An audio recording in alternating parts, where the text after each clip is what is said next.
Your dignity is the foundation of your self-worth. It is the quiet confidence you carry, the respect you command from others, the control you maintain over your own life. Money is deeply woven into this fabric. It is not just about numbers in an account. It is a tool that shapes your opportunities, your stresses, your ability to live life on your own terms. How you handle conversations about money directly impacts your dignity. When you overshare, you hand over a piece of your personal power to others, inviting their judgment, their expectations, and sometimes their unsolicited and often terrible advice. Protecting your financial privacy is not about being secretive or ashamed. It is a strategic act of self-respect. Think about it. Money conversations can quickly turn uncomfortable. People often ask invasive questions not out of genuine concern, but to measure themselves against you. How much do you make? It is rarely a simple inquiry. It is a loaded question, a yardstick someone else uses to gauge their own success or failure. Sharing too many details can make you a target. Suddenly, people might see you as a walking ATM if you are doing well, or they might look down on you if you are struggling. Neither of these scenarios helps you build a rich life. True dignity comes from owning your narrative, and your financial story is one of the most personal narratives you have. This is why adopting a dignity-first mindset is so critical. Before you answer any question about your finances, ask yourself, does sharing this information serve me and protect my peace of mind? More often than not, the answer will be a firm no. You are not obligated to disclose your salary, your debts, your investment portfolio to satisfy someone's curiosity. Your financial journey is yours to navigate. You can be open about your goals and your philosophies about money without revealing the specific numbers that define your current situation. This approach allows you to connect with others authentically while safeguarding your personal boundaries and, most importantly, your dignity. In the following sections, we will explore the specific money details you should keep private and why. This is not about building walls around yourself. It is about building a fortress to protect your peace. Let's start with the big one, your exact salary. This number is one of the most sensitive pieces of financial information you possess, and it should be guarded closely. When you reveal your exact income, you open the door to a world of comparison and judgment that you simply do not need. Your colleagues might start to resent you if they learn you earn more, or your boss might use that knowledge against you in future negotiations, assuming you are content with your current pay. It creates an unnecessary and often toxic dynamic in the workplace, shifting the focus from performance and value to a raw and often misleading number. Your salary is a private agreement between you and your employer, period. Sharing your salary can also create awkwardness in your personal life. Friends might start treating you differently. Family might start treating you differently. If they perceive you as wealthy, they may feel entitled to ask for loans or expect you to cover the bill every time you go out.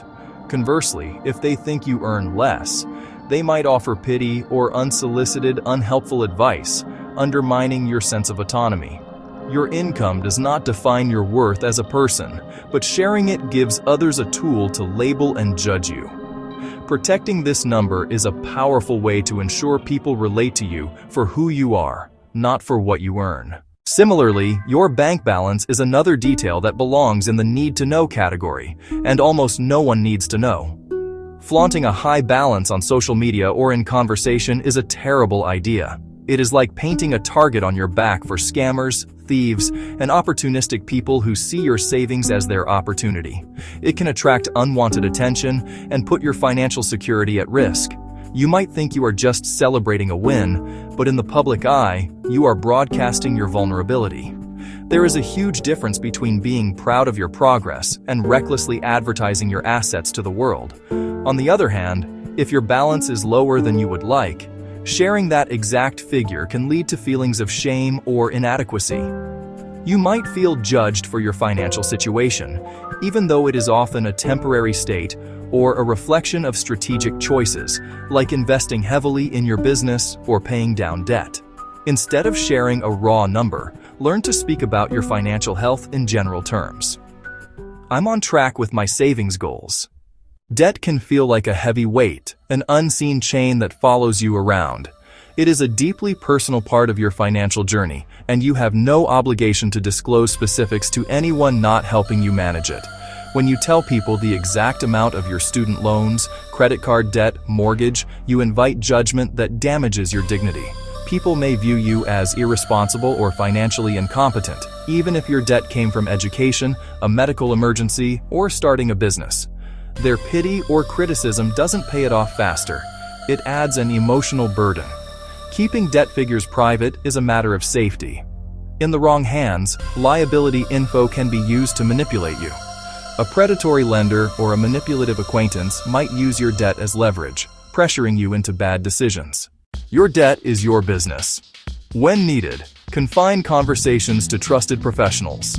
A certified financial planner, a credit counselor, or a deeply trusted partner who shares your goals. For everyone else, I'm working on a plan to manage my finances.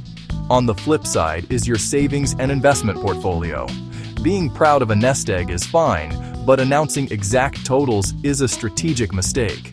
Revealing a high bank balance can alter relationships. Friends and family may see you as their emergency fund. Speak about habits, not totals. I automate my investments each month. I've been saving for a long-term goal. Your savings are for your future, not public consumption. Guard them fiercely. Your credit score is a 3-digit number that holds a surprising amount of power over your financial life, but it should never be a topic for casual conversation.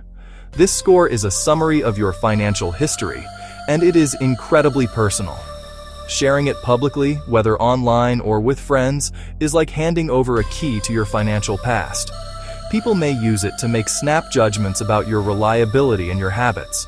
A high score might lead to jealousy or assumptions about your wealth, while a low score could cause others to unfairly label you as irresponsible. The primary reason to keep your credit score private is security. Scammers and identity thieves can use details from your credit report to cause serious damage. The only people who need to see your credit score or report are legitimate lenders when you are applying for a loan or a credit card, or a financial advisor who is helping you improve your financial standing. Posting a screenshot of your 800+ score on Instagram for bragging rights is a rookie move. Similarly, the details of your salary negotiations should remain under wraps. This is a high-stakes game, and your leverage is your most valuable asset. If you tell your coworkers about the offer you received or the raise you are asking for, you risk weakening your own position and potentially theirs as well. An employer could catch wind of this and use it to lowball you or other candidates, knowing exactly what your expectations are. The negotiation process is a confidential dance between you and a potential or current employer. Keeping the specifics private ensures you retain maximum bargaining power and can advocate for the compensation you truly deserve. Once a negotiation is complete, resist the urge to broadcast the outcome. Sharing that you secured a 20% raise might feel good for a moment, but it can create resentment among your peers and set unrealistic expectations. Your professional success should be demonstrated through your work and your contributions, not by the figures on your paycheck. You can say, "I'm really excited about the new responsibilities," or "It's a great step forward for my career." Section 5. The Heart of Giving: Charitable Donations and Family Finances. Giving to causes you care about can be one of the most fulfilling parts of a rich life. However, the exact amounts you donate are a private matter between you, your conscience, the organization you are supporting. When you publicize your charitable contributions, you change the nature of the act. It can shift from a selfless gesture to one that appears to be seeking validation or praise. This can invite scrutiny and even criticism. Instead of announcing, "I just donated $1,000 to the animal shelter," you can share your passion for the cause itself. Say something like, "I'm a big supporter of our local animal shelter. They do amazing work."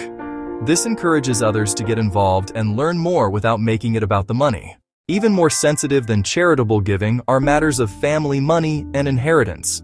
These topics are notorious for causing tension, jealousy, and deep-seated conflict that can tear families apart. Discussing your expected inheritance or the contents of a family trust is a recipe for disaster. Relatives may begin to treat you differently, either with false kindness in hopes of getting a share, or with resentment if they feel they are being left out. These matters should only be discussed with the necessary parties: your spouse, your lawyer, the executor of the estate.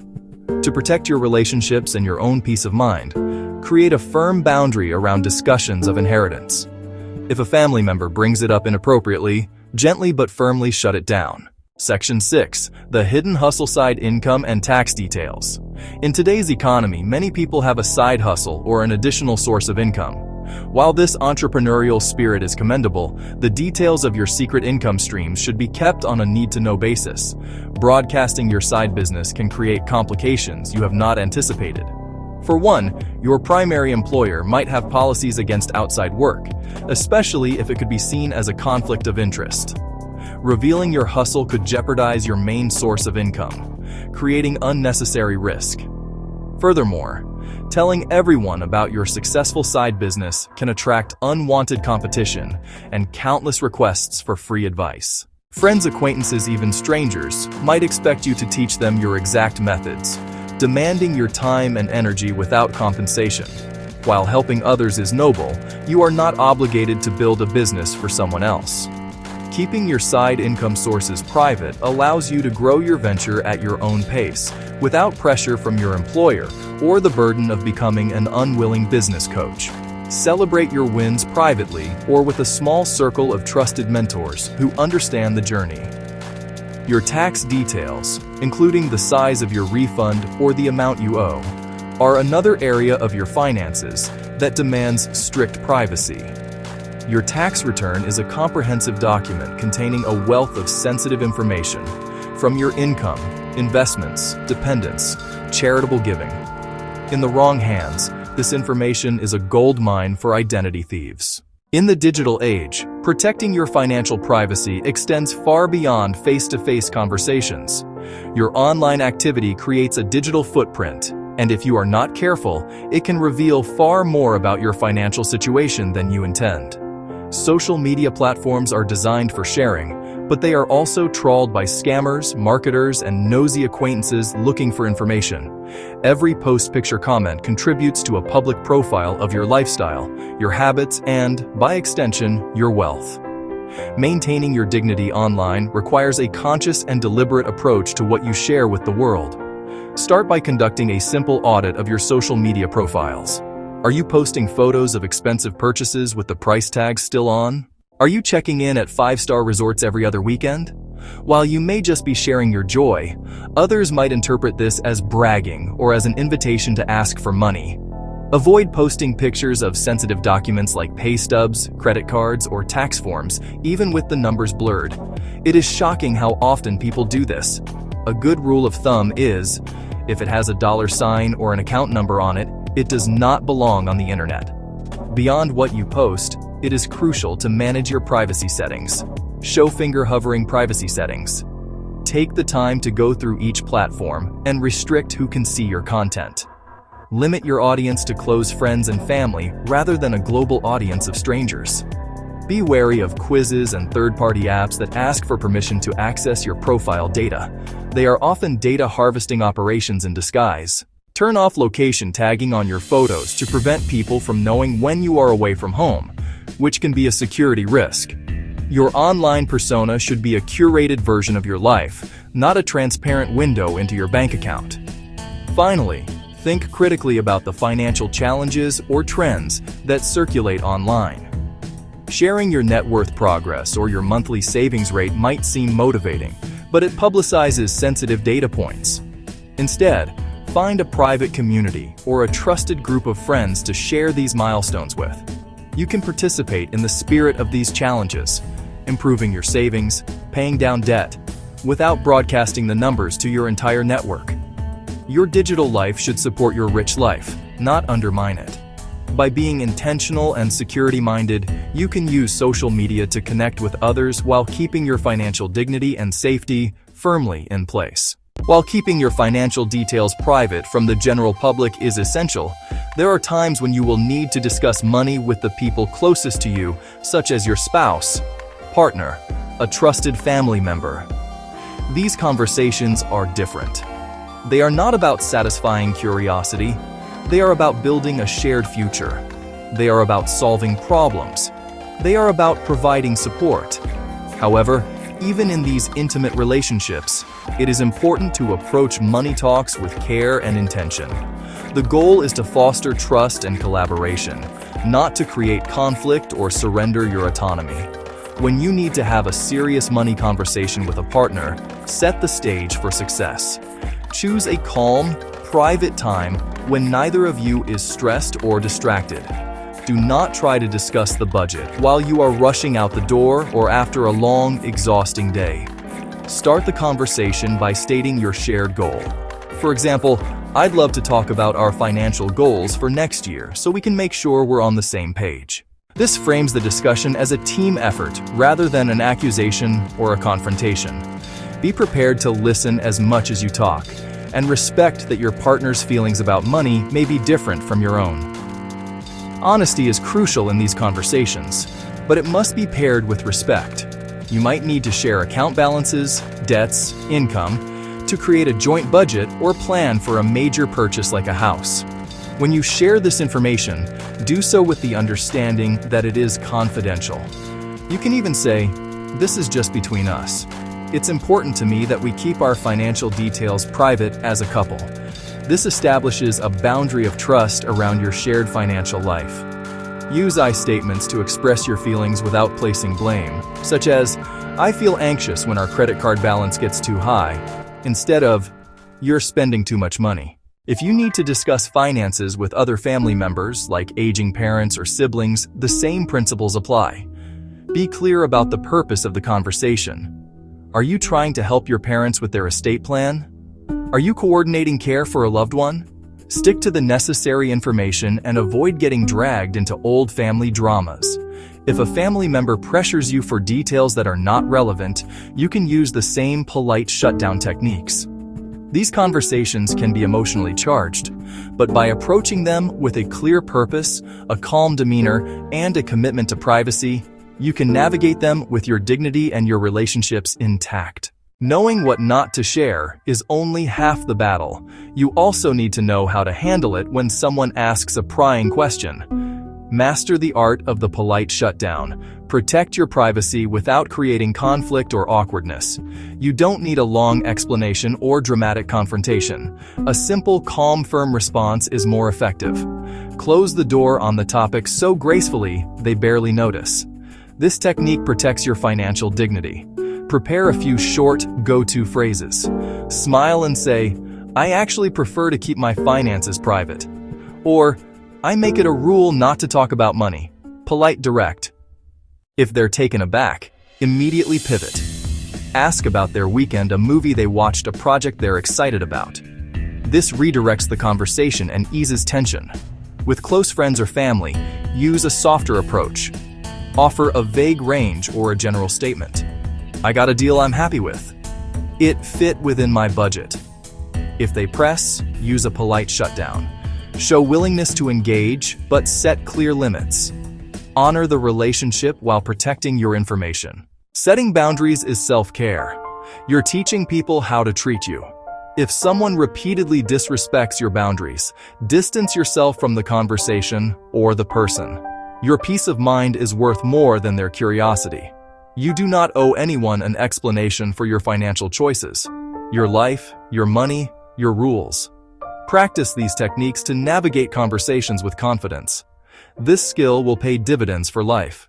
We have covered the 10 key money details to keep private, from your salary to your side hustles. We have discussed why this privacy is not about shame, not about secrecy, but about power-controlled dignity. By guarding your financial information, you protect yourself from judgment, manipulation, unwanted expectations. You maintain the freedom to make choices that are right for you, without the noise of outside opinions. This is the quiet strength of privacy. It is the invisible shield that allows you to build your rich life without interference. It is about living life on your own terms. This practice of financial discretion has profound benefits that extend beyond just safety. When you stop talking about the numbers, you start focusing on what really matters: your goals, your values, your habits. You shift the conversation, both internally and externally, from "how much do I have?" to "what do I want my money to do for me?" This is a much more powerful and productive framework. It allows you to celebrate your progress based on your own metrics of success, not on how you stack up against your neighbor or your coworker. It fosters a healthier relationship with money, one based on purpose rather than comparison. Implementing these strategies is simple. Start today. Prepare your polite shutdown phrases. Review your social media privacy settings. Have a deliberate conversation with your partner about your shared financial privacy. Shred old documents. These small, consistent actions build a powerful habit of financial self-respect. They create a space where you can make mistakes without public humiliation and celebrate victories without inviting jealousy. You are taking back control of your personal narrative, ensuring that you are the author of your own story. Remember that your financial journey is unique to you. It will have ups and downs, successes and setbacks. By keeping the specific details of that journey private, you give yourself the grace to navigate it all with confidence. You are not defined by your bank balance or your credit score. You are defined by your choices, your character, and your actions. Protecting your financial privacy is one of the most important actions you can take to preserve your dignity and build a truly rich life. You are in the driver's seat of your financial future, and you get to decide who gets a passenger seat. Your story is yours to write, and you can live it powerfully and peacefully.